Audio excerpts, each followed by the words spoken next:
السلام عليكم ورحمة الله وبركاته. الحمد لله رب العالمين، والصلاة والسلام على أشرف الأنبياء والمرسلين وعلى آله وصحبه أجمعين، أما بعد. قال الله تبارك وتعالى في كلامه المجيد: لقد كان لكم في رسول الله أسوة حسنة. محترم ناظرین کرام، طلباء اعزام، معزز خواتین و حضرات، اللہ رب العالمین کے خاص فضل و توفیق سے محمد رسول اللہ صلی اللہ علیہ وسلم کا سیرت طیبہ کا یہ سلسلہ بذریعہ حروف تہجی آج حرف دال تک پہنچا ہے. آج انشاءاللہ الرحمن ہم حرف دال ہی کی روشنی میں سیرت طیبہ کے چند گوشے سمجھیں گے.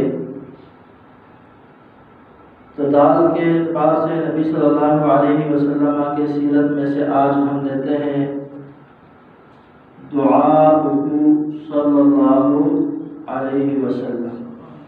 دعاء صلی اللہ علیہ وسلم.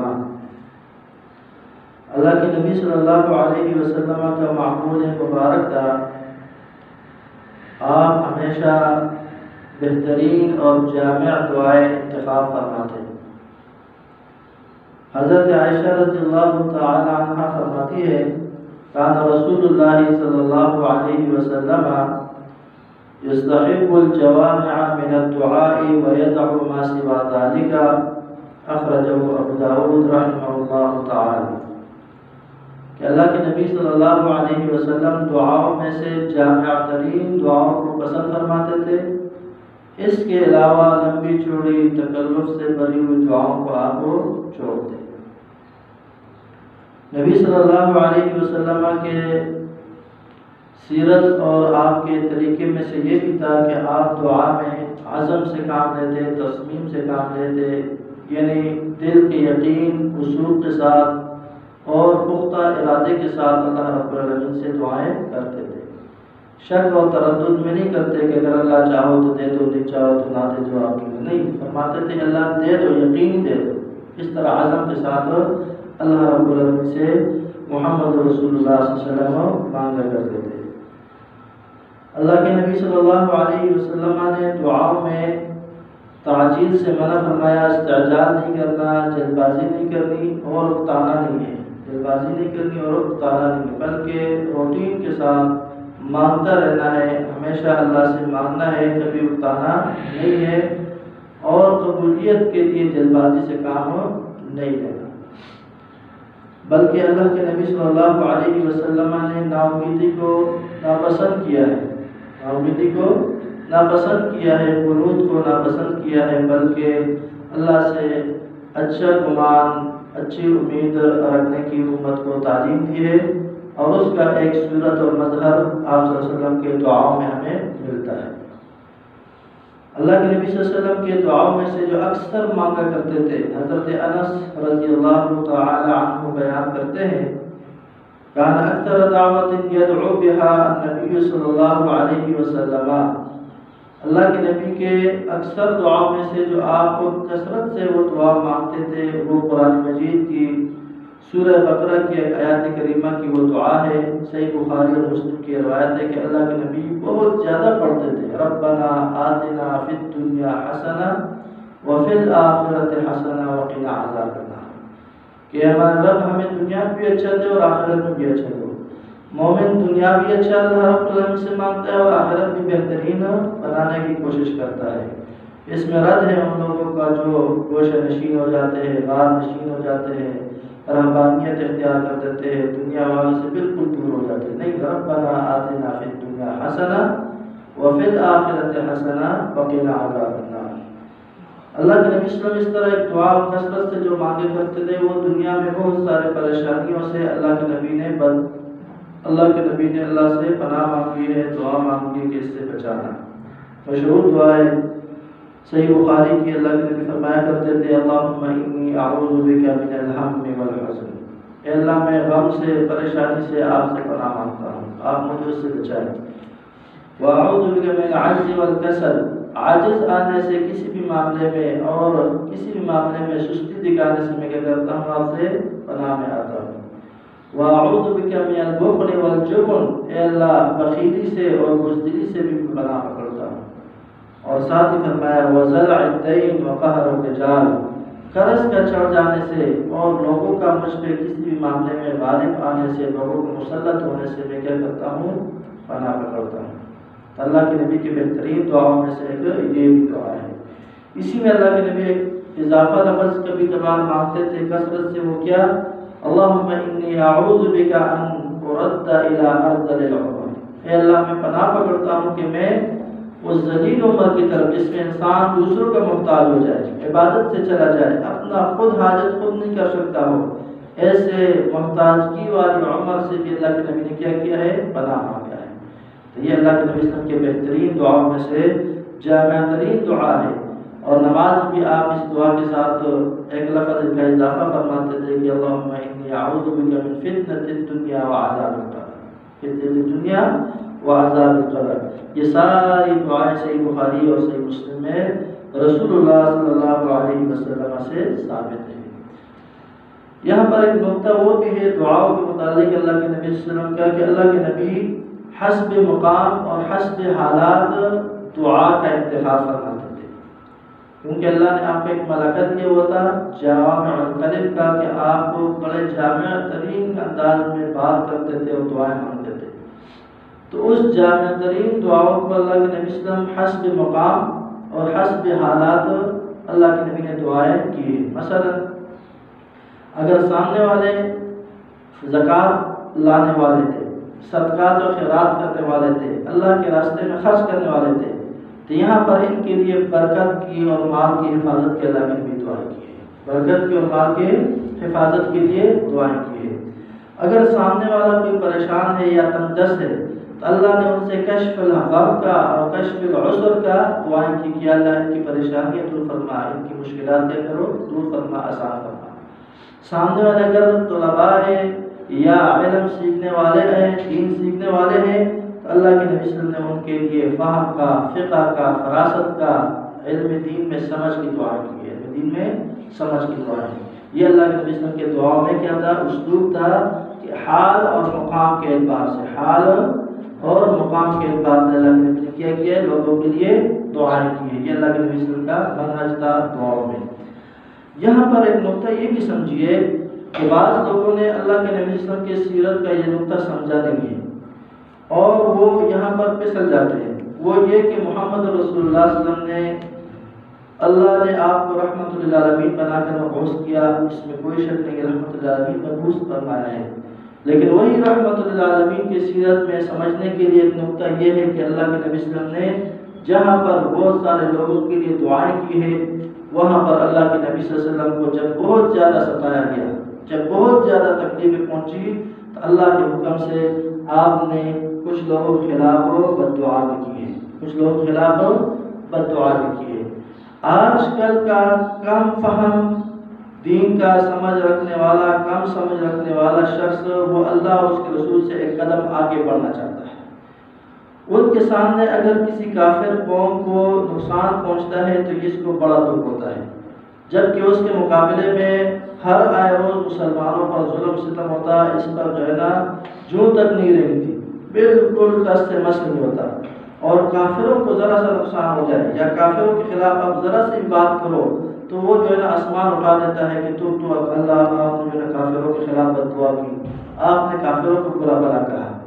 پچھلے دنوں ایک ویڈیو میں دیکھ رہا تھا، اس میں ایک خاتون ہے، اللہ رب العالمین اس کے جذبے کو سلامت رکھے، اس کو ہدایت دے، کراچی میں کہ اس نے کوئی کتا دیکھا، کسی نے کتا شوٹ کیا تو اس نے اس پہ ویڈیو بنا دیا، رو رہی ہے۔ اسی خاتون سے پوچھو کہ کتنے دنوں میں کشمیر میں بچے مر رہے ہیں بھوکے پیاسے، ان پر ہر آئے روز شوٹ ہو رہا ہے، اسی طرح شام میں ہو رہا ہے، اسی طرح فلسطین میں ہو رہا ہے، کسی اینکر نے یا کسی جو ہے نا فنکارہ نے اس پر روتے ہوئے کوئی بیان نہیں کیا، بلکہ یہ کہتے ہیں ہمیں کشمیر میں بولنے کی اجازت نہیں ہے۔ یہ بیانات آتے ہیں، لیکن جہاں پر جانوروں پر اتنا دیا، اتنا ترس دکھاتے ہو، وہاں اشرف المخلوقات انسان پر تم کیوں بھول جاتے ہو؟ تو یہ اصل میں کیا ہے؟ ہمارا وہ سوچ تبدیل ہو گیا۔ کافروں نے باقاعدہ پلان کر کے سوچے منصوبے کے ساتھ ہمارا وہ کیا کر دیا ہے، سوچ تبدیل کیا کہ بے شک مسلمان کٹتے رہیں مرتے رہیں لیکن آپ نے چھو نہیں کرنا۔ لیکن اگر کوئی جانور کو کوئی نقصان پہنچائے، ہم یہ نہیں کہتے کہ جانور کو نقصان پہنچانا کوئی اچھا کام کیا ہے، بڑا برا کام کیا بدبخت نے جس نے بھی کیا ہے، لیکن اس جانور سے پہلے اس انسان کا درجہ ہے۔ کس کا درجہ ہے؟ ان بے گناہ انسانوں کا درجہ ہے جن کو تم نے بمباریوں کے ساتھ اور مزاروں کے ساتھ اور مختلف طریقے سے تم لوگوں نے ان کے تس نس کر دیا، آبادیاں ان کے جو ہے ماں باپ ان کے سامنے شہید کر دیا، ان پر تو کسی کا بیان نہیں ہے۔ یہاں پر سیرت نبی میں بھی لوگوں نے یہ نقطہ نہیں سمجھا، وہ کہتے ہیں رحمت للعالمین ہے، آپ بڑے صبرناک تھے، آپ نے یہ کیا، آپ نے وہ کیا۔ میں آپ کو یہ نقطہ سمجھا دیتا ہوں، اللہ کے نبی صلی اللہ علیہ وسلم رحمت للعالمین تھے، اس میں کوئی شک نہیں۔ آپ صبر کرنے والے تھے اپنے معاملے میں، کس میں؟ آپ کے ذات کو اگر کسی نے گالی آپ نے صبر کی، آپ کے ذات کو کسی نے تکلیف دی آپ نے صبر کیا، آپ کے خاندان کو آپ کے گھر والوں کو کسی نے برا بھلا کہا ہے تو آپ نے صبر کیا ہے۔ لیکن جہاں پہ بات آئی ہے دین کی، جہاں پہ بات آئی ہے اللہ کی، جہاں پہ بات آئی ہے رسالت کی، تو محمد رسول اللہ صلی اللہ علیہ وسلم نے زبان سے بھی جواب دیا ہے، آپ نے اپنے جذبات سے بھی جواب دیا ہے، آپ نے اپنے جو ہے نا بیان سے بھی جواب دیا ہے، آپ نے اپنے ہاتھ اور تلوار سے بھی اس کا جواب دیا۔ یہ سیرت میں ان کو سمجھنا ہے۔ آج کل یہ آپ دیکھ مشاہدہ کر لیں، اگر امریکہ کو کسی چیز کا نقصان ہو جائے اور آپ اس پہ خوشی کا اظہار کریں، اور یہ خوشی کا اظہار سنت اللہ ہے، اللہ کا طریقہ ہے، وَقُطِعَ دَابِرُ الْقَوْمِ الْكَافِرِينَ وَالْحَمْدُ لِلَّهِ رَبِّ الْعَالَمِينَ۔ اللہ نے کہا کافروں کی جڑ ہم نے کاٹ دی اس عذاب کے ساتھ، اور تمام تعریف ہے اللہ کے لیے، تمام تعریف یہ اللہ نے ظاہر کیا ہے۔ اگر آج ایک مومن مسلمان کسی قوم کافر کے نقصان پر اظہار کرتا ہے تو بہت سارے اپنے آپ کو دین کے ٹھیکیدار سمجھنے والے وہ جو ہے نا منہ کھولیں گے کہ جی آپ نے کافروں کے خلاف دعا کیوں کی، آپ نے جو ہے نا کافروں کو یہ برا بھلا کیوں کہا، شاید ہم ان کو دعوت دیتے وہ مسلمان ہو جاتے۔ تو میں اس کو اپنے انداز میں کیا کرتا ہوں، یہ لوگ اللہ اور اس کے رسول سے ایک قدم بڑھنا چاہتے ہیں، اللہ اور اس کے رسول سے کیا کرنا چاہتے ہیں، ایک قدم۔ اللہ جب نہیں چاہتا اس کو ہدایت دینا اور اس کو اس طرح ہلاک کرتا ہے تو تمہیں کیا افسوس ہے، تمہیں اس پر کیا کرنا ہے، خوشی ہونی چاہیے، خوش ہونا چاہیے کہ اللہ کا یہ ظالم دنیا سے ختم ہو گیا، اللہ کا یہ باغی دنیا سے کیا ہو گیا، ختم ہو گیا۔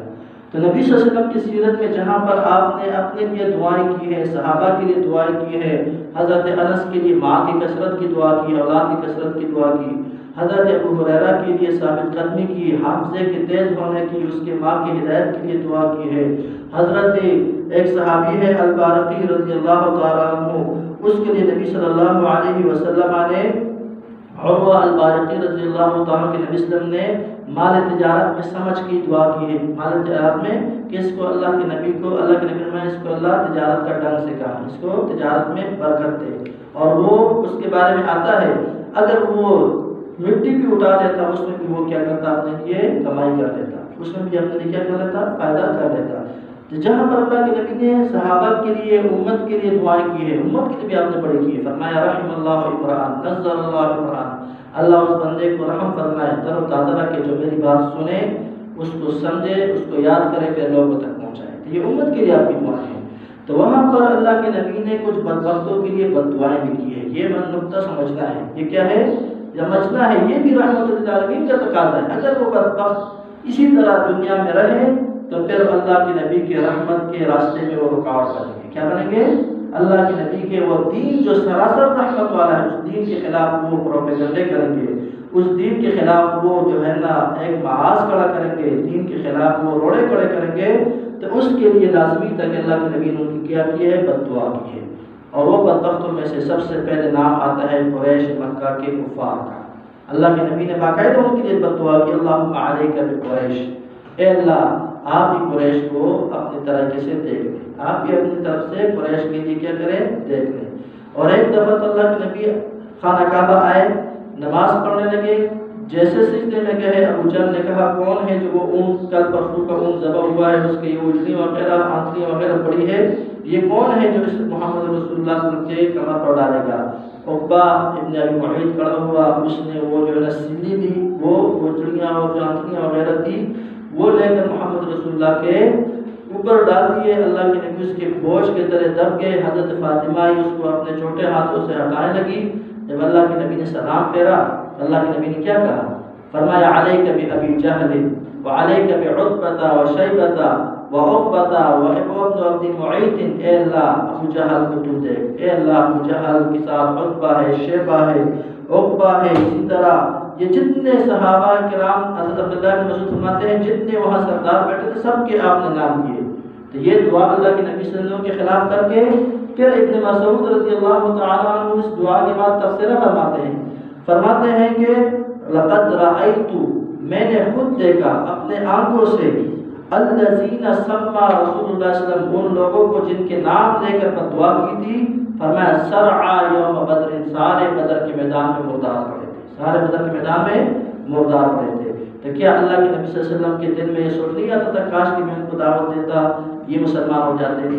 تو آج کل جو اپنے آپ کو زیادہ دیندار سمجھ کر، زیادہ خیرخواہ سمجھ کر اللہ اور اس کے رسول سے بڑھنا چاہتے ہیں، اس نقطے کو سمجھیے گا، اس نقطے کو، جو ازلی بدبخت ہو، جو بالکل عنادی کافر ہو، اس کے لیے ہدایت کے بعد، محنت کے بعد پھر اس کے لیے بد دعا کرنا، یہ سنت رسول ہے۔ کیا ہے؟ سنت رسول صلی اللہ علیہ وسلم ہے۔ صرف یہ نہیں بلکہ اللہ کے نبی نے بدر کے میدان میں ان سب کو قتل کرا کے، صحابہ نے ان سب کو مار کے، ثم سحبوا الی قلیب بدر، پھر بدر کے کنویں میں ان کو گھسیٹ کر اس کنویں میں پھینک دیا گیا۔ اتنی ذلت کے ساتھ ان کو اللہ کے نبی نے گھسیٹ کر کیا، اس کنویں میں پھینک دیا۔ یہ ہمیں بتانا تھا کہ جو بدبخت ہو اس پہ دیا کرنا، اس پہ ترس کرنا، کہ آپ اپنے دین کو کمزور کر رہے ہیں، اپنے موقف کو کیا کر رہے ہیں؟ کمزور کر رہے ہیں۔ مومن کو اللہ نے فرمایا کہ جب ان سے سامنا ہو تو ان کی گردنوں کو مارو، ان کے ایک ایک انگ کو مارو، تاکہ ان کو سبق ملے، تاکہ ان کو کرے سبق ملے۔ تو کیا اللہ سے ہم زیادہ انسانوں کے خیر خواہ ہیں؟ رسول اللہ سے زیادہ ہمیں انسانوں کے لیے درد ہے؟ تو نہیں، ہم نے اس نقطے کو سمجھا نہیں ہے۔ ہم نے رحمت للعالمین کے آڑ میں کیا کر دیا؟ اپنے موقف کو کمزور کر دیا۔ وہی لوگ، وہی کافر یا وہی بندہ جب میرے ساتھ پر حملہ کرتا ہے تو اس وقت میرے غصے کا پارا اونچا ہو جاتا ہے، جب میرے گھر والوں کے خلاف بولتا ہے تو میں غصے سے باہر ہو جاتا ہوں۔ وہاں پر اللہ کے نبی نے فرمایا تھا میں رحمت للعالمین بنا کرنا، وہاں صبر کرنا ہے، وہاں برداشت کرنا ہے۔ جب دین کا معاملہ ہے تو پھر صبر نہیں کرنا، پھر اس کو جو ہے نا حالات کے مناسب جواب دینا، زبان سے ہے تو زبان سے دو، ہاتھ سے تو ہاتھ سے دو، تلوار سے تو تلوار سے دینا، یہ فرض ہو جاتا ہے۔ اس نقطے کو سمجھیے گا۔ صرف ان کے لیے بد دعا نہیں کی کفار قریش کے لیے، بلکہ اللہ کے نبی صلی اللہ علیہ وسلم سے ایک اور بد دعا بھی ثابت ہے، اللہم سبع کسبع یوسف علیہ السلام، اے اللہ ان پر اس طرح کا سازی لے آؤ۔ کفار جب آپ کو تنگ کیا نا، مکے کے مشرکین نے جب آپ کو تنگ کیا، آپ کی اپنی خاندان، اپنے قوم ہے، لیکن آپ نے کتنی بد دعا کی، فرمایا اے اللہ ان پر ایسی کارسازی لے آؤ جس طرح کہ یوسف علیہ السلام کے اس قوم پر مصر میں 7 سال کا عرصہ گئے۔ حضرت عبداللہ بن مسعود فرماتے ہیں کہ ہم نے پھر دیکھا اس بد دعا کا نتیجہ، اکل الجلود والمیتۃ والجیف، اللہ کے نبی کے اس دعا کی وجہ سے کفار قریش نے چمڑے کھانے شروع کر دیے، مردار کھانے شروع کیے، جو بھی کچھ ملتا تھا وہ کھاتے تھے، یہاں تک کہ وہ خود اللہ کے نبی صلی اللہ علیہ وسلم کے پاس آیا، فرمایا کہ اللہ کے نبی اپنے رب سے دعا کیجیے تاکہ آپ کے قوم پر رحم فرما کر یہ مصیبت ہٹائے۔ تو یہاں پر اللہ کے نبی صلی اللہ علیہ وسلم کی سیرت سے یہاں جہاں دعا ملتا ہے وہاں بدبختوں کے لیے بد دعا کرنا، یہ سنت رسول ہے۔ یہ کیا ہے؟ سنت ہے ازلی بدبخت، جو دین کا کھلا دشمن ہو، جو ہدایت قبول کرنا اس کے نصیبے میں لگے ہی نہیں ہے، وہ برملا دعوت دے رہا ہو، تو اس کے لیے بد دعا کرنا، اس کے لیے مقابلہ کرنا، یہ سنت رسول صلی اللہ علیہ وسلم ہے۔ اسی طرح عتیبہ ابن ابی لہب، ابو لہب کا ایک بیٹا تھا، بڑا بدبخت، اللہ کے نبی کو بڑا ستاتا تھا، اللہ کے نبی نے اس کے لیے بد دعا کی، اللہم سلط علیہ کلبا من کلابک، اے اللہ اپنے درندوں میں سے ایک درندہ اس کو مسلط کر۔ اس کا باپ ابو لہب کہا کرتا تھا کہ مجھے ڈر ہے کہ میرا یہ بیٹا کہیں نبی صلی اللہ علیہ وسلم کی بد دعا کی زد میں نہ آئے، چنانچہ ایک دفعہ وہ اس کو باہر نہیں جانے دیتا تھا، کہیں باہر نہیں جانے